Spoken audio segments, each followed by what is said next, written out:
रही है जो वो सुखी है।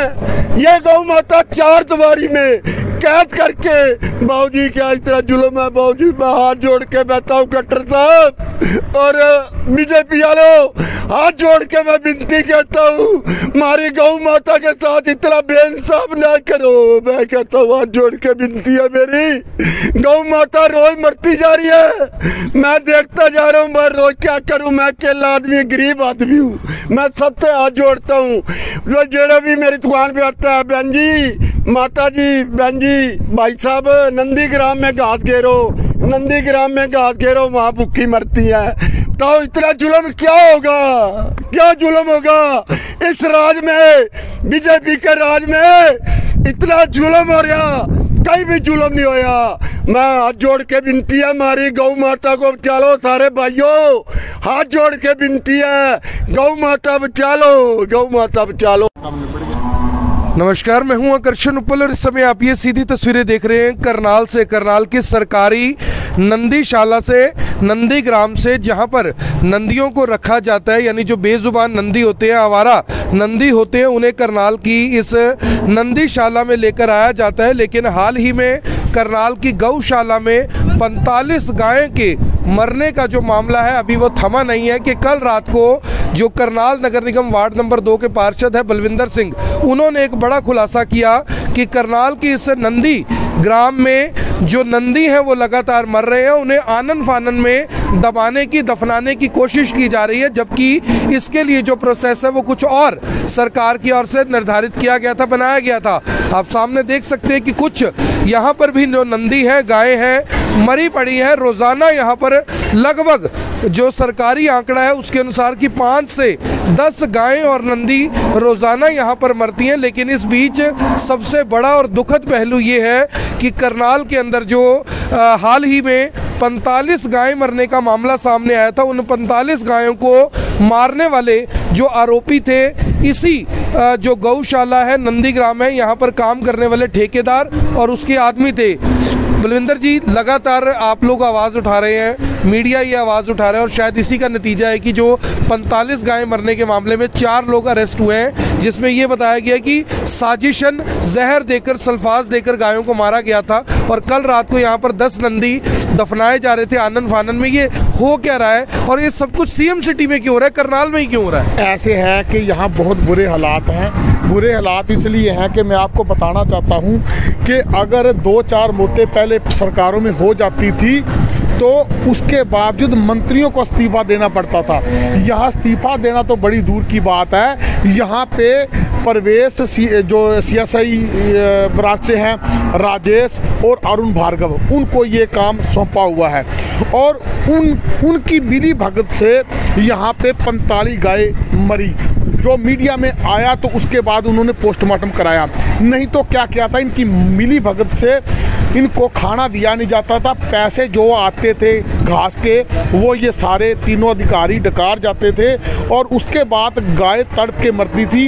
इनके 2 लाभ होते थे, एक तो इनका जो पैसा है वो बचता था, इनको राशन नहीं खिलाना पड़ता था, राशन टोटल ये खुद डकार जाते थे।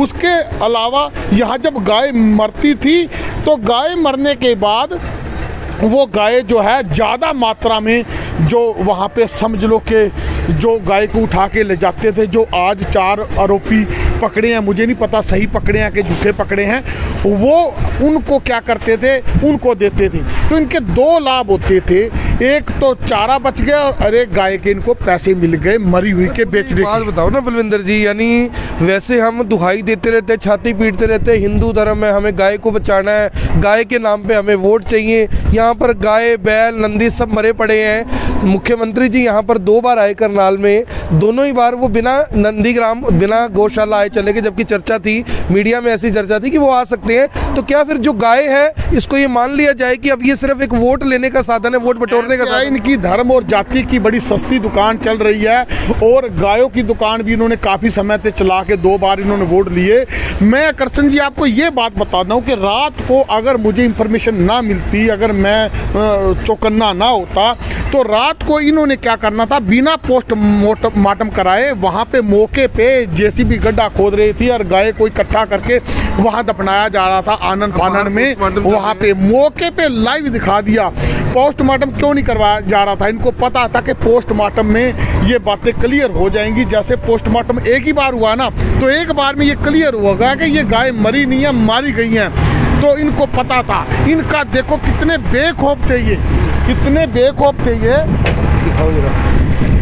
ये देखिए, ये जो नंदीग्राम है, यहाँ पर जो जेसीबी है, इस तरह से जो गायें हैं, जो नंदी है, उनको यहाँ से जब उठाया जाता है तो ये इनका पूरा प्रोसेस रहता है। और यहाँ पर सबसे बड़ी बात ये है कि जिस यानी कि सत्ता को चलाने वाले सीएम करनाल से हैं, उस करनाल में ही आखिर शुरुआत हर चीज़ की क्यों हो रही है। आखिर करनाल में ही सारे घपले घोटाले गाय के नाम पर। आप समझ कर देखिए कि जो गाय के नाम पर वोट मांगते हैं, जिस गाय को हम पूजते हैं, उस गाय को इसी चारे में, ये देखिए इस तरह से चारे में सल्फास देकर एक किस्म से हत्या की गई। एक आदमी को इसी तरह से, एक इंसान को इसी तरह से सल्फास देकर मार दिया जाए तो 302 का पर्चा दर्ज हो जाता है, 14 साल से लेके उम्र कैद तक की सजा हो जाती है। लेकिन गाय की मौत के ऊपर बलविंदर जी, अगर गाय मरी है वो भी 45 एक साथ, क्यों उसके अंदर जान नहीं थी, उसके अंदर दिल नहीं था, उनके भी वैसे ही 2 पैर 2 हाथ 2 कान 2 आंखें हैं, क्या 302 पे पर्चा दर्ज हो के इस तरह सबको अंदर नहीं ठोकना चाहिए? जो अधिकारी भी इसके लिए जिम्मेदार है। ऐसे है, जो गरीब लड़के थे जो काम करते थे उनको तो पकड़ा है, बिल्कुल ठीक है, क्योंकि उन्होंने अत्याचार किया है। लेकिन जिन अधिकारियों ने अत्याचार करवाया, उन अधिकारियों के होते हुए उनकी हिम्मत कैसे होगी उनको सल्फास देने की? कौन? ये अरुण भार्गव जी हैं, जो यहाँ के अरुण भार्गव डीएमसी हैं, वो है राजेश है, प्रवेश है। वो इतने बेखौफ थे कि उनको कोई टेंशन ही नहीं थी। पहली बात है, अगर उनको वहाँ पे सजा मिल रही है उसमें सल्फास देने की 45 गाय की, तो अधिकारियों को क्यों? क्योंकि अधिकारी ऊपर तक रिश्वत भेजते हैं और सरकार तक इसमें शामिल है, इसलिए उन पर कार्रवाई नहीं हो रही। दूसरी बात है, कहते हैं ना कि एक तो मारना, कत्ल करना, और कत्ल करके लाश को खुर्द-बुर्द करना, उस पर तो और भी बड़ी धारा लगनी चाहिए। तो आज ये क्या है कि ये गाय कत्ल हुई, कत्ल होने के बाद इनको खुर्द-बुर्द किया जा रहा था रात को 12 बजे। ऐसी क्या आफत आ गई थी, रात को 12 बजे ये उसको खुर्द-बुर्द कर रहे थे लाशों को? तो क्या अब तक ये तीनों अधिकारी अरेस्ट नहीं हो जाने चाहिए थे? मैंने पुलिस को फोन कर दिया, सस्पेंड तो बड़ी, अरेस्ट भी होने चाहिए। सस्पेंड तो आज तक इन्होंने डीटीपी करके उसको टर्मिनेट नहीं किया, क्योंकि ऊपर से लेकर नीचे तक सारा सौदा बिका हुआ है। तो ये जो गाय हैं, अभी तक तीनों अधिकारी अरेस्ट हो जाने चाहिए थे, लेकिन इनको पता है कि ये जो अधिकारी हैं, ये इनको पता है कि हमारा ऊपर कुछ नहीं बिगड़ने वाला, क्योंकि ऊपर तक हिस्सा जाता है। ये बेखौफी कहाँ से आ रही है? यानी हम लोग सोचते हैं कि यार हमने लाल बत्ती पार कर दी, चालान कट जाएगा, पुलिस पकड़ लेगी, हमारे अंदर चालान का इतना खौफ है, इन लोगों के अंदर कोई खौफ ही नहीं, जबकि कार्रवाई भी होती है, लेकिन ये फिर भी वो सब कुछ किए जा रहे हैं। ऐसे एक चीज होती है, पहले ना पक्ष था ना विपक्ष था। पहले जो सरकार थी, विपक्ष को डरा रखा था, क्योंकि 75 साल तक उन्होंने भी राज किया था, वो उन्होंने कई घोटाले किए थे, जिस कारण वो बोल नहीं पा रहे थे। फिर दूसरा, जब विपक्ष साथ देता है तो लोग उसको पार्टीबाजी का नाम दे देते हैं। और तीसरी बात यह है कि इतनी बड़े अत्याचार होने के बाद ये जनता चुप है। जनता को अब तक सड़कों पे आके इनका इलाज करना चाहिए था, इसी कारण ये बेवकूफ़ है, क्योंकि ये जो जनता है ये चुप हो चुकी है। जनता 9 साल तक चुप है। अब हमारी गायों पे इतने अत्याचार हो रहे हैं। ये भी गाय, अंदर बहुत गाय, झुंड में बहुत गाय मरी पड़ी हैं, कोई कम थोड़ी है, नंदी बहुत यहाँ पे मर चुके हैं। तो मैं ये कहता हूँ बेखौफ। इसलिए एक मैं आकर्षण जी आपको बड़ी बात बताता हूँ कि पिछली बार एक बार क्या हुआ था कि जब उन्होंने, एक थोड़ा उठा लें दो, ये देखिए इस तरह से जो जेसीबी है, इससे जो मरे हुए नंदी हैं उनको उठाया जाता है, इस तरह से उनको ले जाया जाता है, और उसके बाद उन्हें यानी कि जो भी उनको दफनाना होता है तो दफना दिया जाता है। उनको जिस भी जगह पर भिजवाना होता है वहाँ भिजवा देते हैं। आप समझ कर देखिए कि एक मरे हुए जानवर की सिर्फ ये वैल्यू है कि उसको जेसीबी से उठाकर इस तरह से फेंक दिया जाता है। और सबसे बड़ी बात ये है कि इनकी चमड़ी को, इनकी खाल को बेचकर पैसे जुटाए जाते हैं, इनकी हड्डियों को तोड़कर काट कर पैसे जुटाए जाते हैं। यानी इस बात की कोई जांच नहीं है कि गाय आखिर रोज़ाना कैसे मर रही हैं, इस बात की कोई जांच नहीं है कि गाय कहाँ जा रही हैं, इस बात की कोई जांच नहीं है कि क्या उनको जो यानी कि डिसीज़ होने के बाद जो डिस्ट्रॉय किया जा रहा है क्या वो प्रॉपर प्रोसेस के साथ किया जा रहा है। आप समझ कर देखिए कि क्या सिस्टम बनाया हुआ है। बलविंदर भाई, लास्ट में मेरा एक सवाल आपसे ये है कि अब ये जो कुछ हो रहा है, मुझे तो नहीं लगता ये सब कुछ बंद होगा, क्योंकि गायें तो 5 से 10 रोज मर ही रही है। मैं बाबा गोपाल दास जी हैं वहाँ पे जूंडला, मैं बाबा गोपाल दास जी जूंडला, वहाँ पे हमारे विधानसभा अध्यक्ष आम आदमी पार्टी के अमन वड़ैच, मैं और अनुराग दांडा जी वहाँ हम गौशाला देखने के लिए चले गए।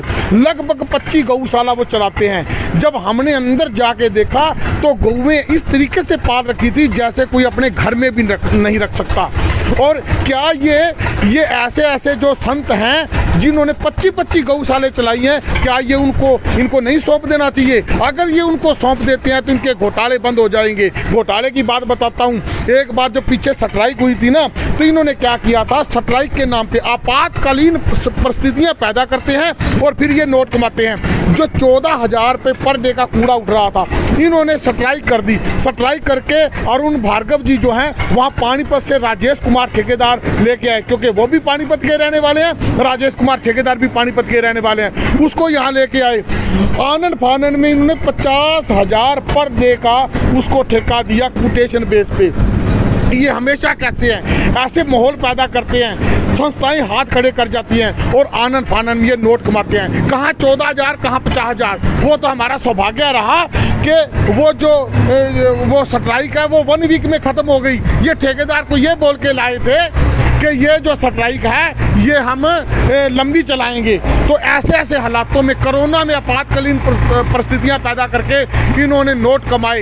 ये यहाँ पे हालात करके इन नोट कमा रहे हैं। शहर वासियों, मैं एक बात आपको कहना चाहता हूँ कि अब सड़कों पे आने का समय आ गया है। करोड़ों रुपये आप टैक्स दे रहे हो गऊ के लिए।